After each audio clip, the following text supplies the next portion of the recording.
8-1 343 page पे है problem 8-1 risk and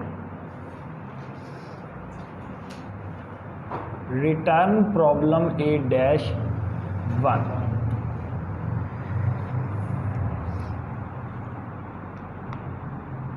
simple return का फार्मूला पहले लिख लें। फार्मूला क्या होता है? Return is equal to constant return, C T से जाहिर करते हैं constant return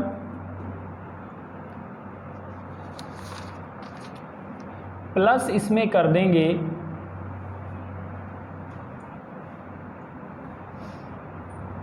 PT minus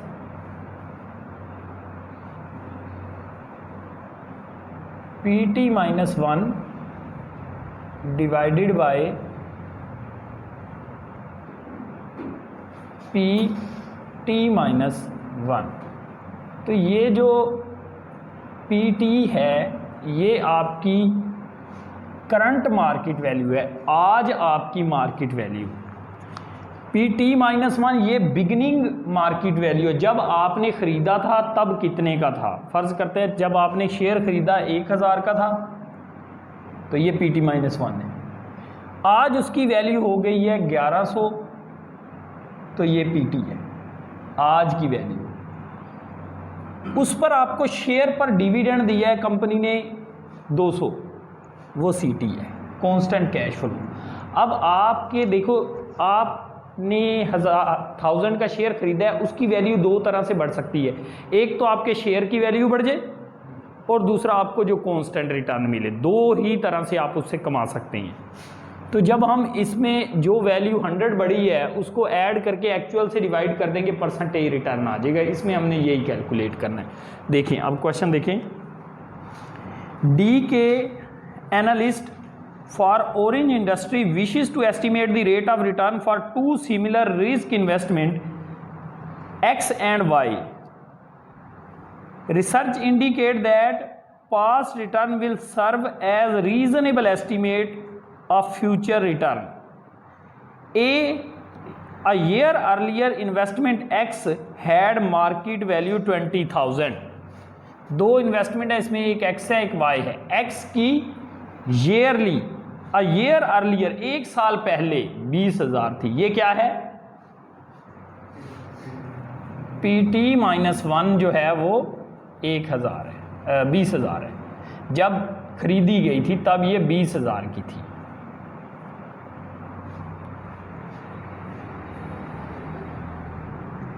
You had a market value, Y had a market value 55,000 और Y की उस टाइम मार्केट वैल्यू थी 55,000।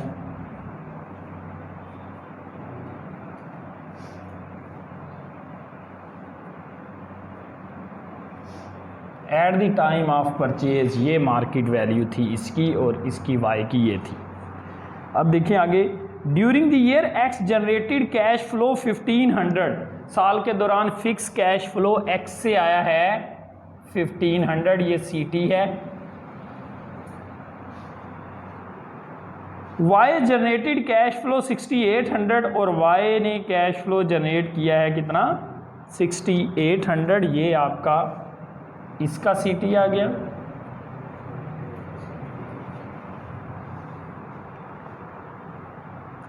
X एंड Y कह रहे the current market value of investment X and Y is 21,000 and 55,000।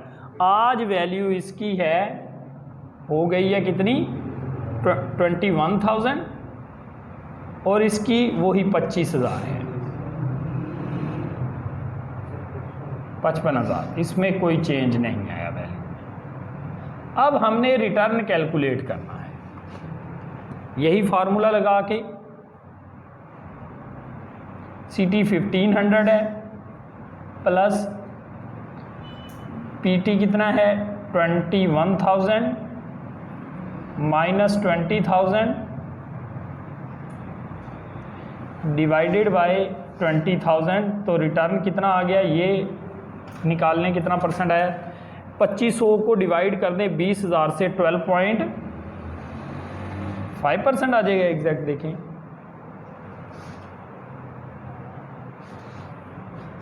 और इसमें 12.5%। और इसमें CT 6800 है प्लस 55,000 माइनस 55,000 डिवाइडेड बाय 55,000। 68,000 को 55,000 से डिवाइड करें, 6800 को 12.36% आ गया जी। ये ए रिक्वायरमेंट हो गई दोनों के लिहाज से।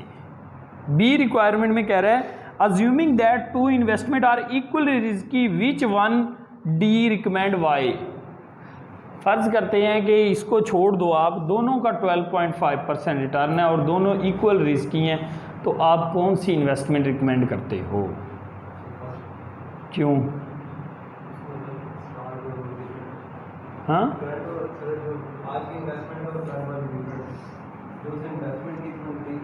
हाँ, मतलब वैल्यू बढ़ी है, शेयर की वैल्यू बढ़ी है। इनिशियल इन्वेस्टमेंट में कोई चेंज नहीं आया, आज कंपनी फिक्स डिविडेंड दे रही है, कल ना दे, ठीक है, लेकिन शेयर की वैल्यू नहीं बढ़ रही, इसके शेयर की वैल्यू बढ़ रही है। So we recommend investment A because it's share value increase, because investment original value increase. जो परचेज की थी आज उसकी वैल्यू बढ़ी है, इसकी जो परचेज की थी आज भी वही वैल्यू है। ठीक हो गया। इसका 8-2 बिल्कुल इसी तरह से है, ये आप करेंगे 8-2 fix cash flow during the period, ये फिक्स है।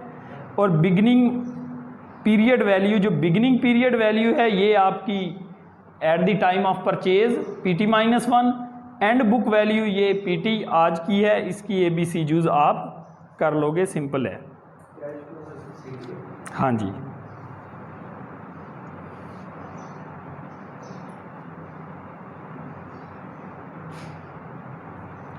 A-8 प्रॉब्लम देखें।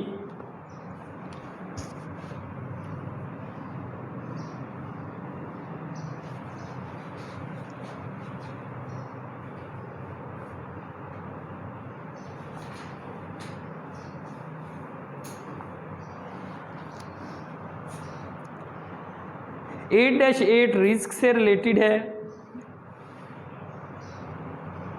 8-8 सिंपल है, देख लें। प्रोजेक्ट ABCD दिए हुए हैं, एक्सपेक्टेड रिटर्न दी हुआ है, रेंज दी हुई है, स्टैंडर्ड एविएशन दी हुई है। Which project is least risky judging on the basis of range. Range की बेस पर आप बताएं कि कौन सा प्रोजेक्ट लीस्ट रिस्की है, कम रिस्की है। जिसकी रेंज सबसे कम है वो कम रिस्की है, तो project A based on range, range के लिहाज से लेस रिस्की क्या है? एट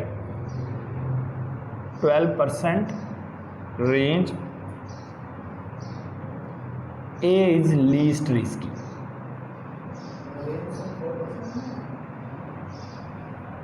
रेंज 4% जी। फिर which project has lowest standard aviation, explain why standard aviation may not entirely appropriate measure of risk for the purpose of comparison। वो कह रहा है कि किसकी स्टैंडर्ड एविएशन लोएस्ट है?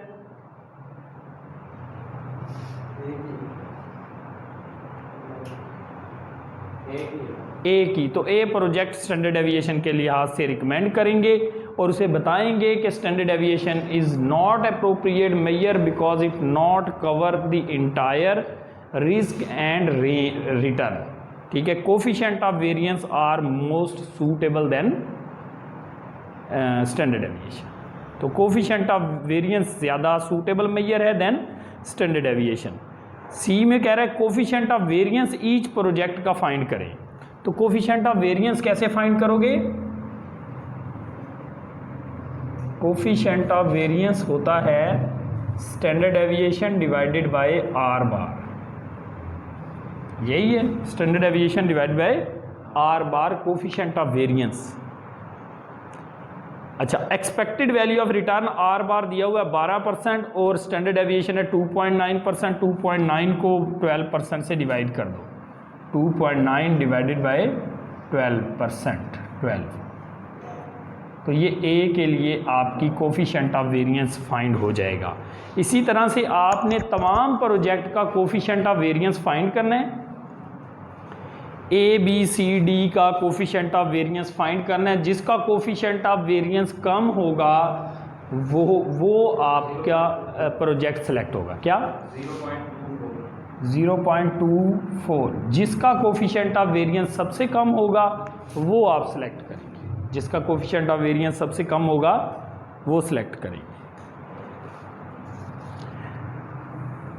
8-10 क्वेश्चन का लेक्चर अवेलेबल है, ठीक है। 8-10 क्वेश्चन का आपको मैं लेक्चर भेजूंगा।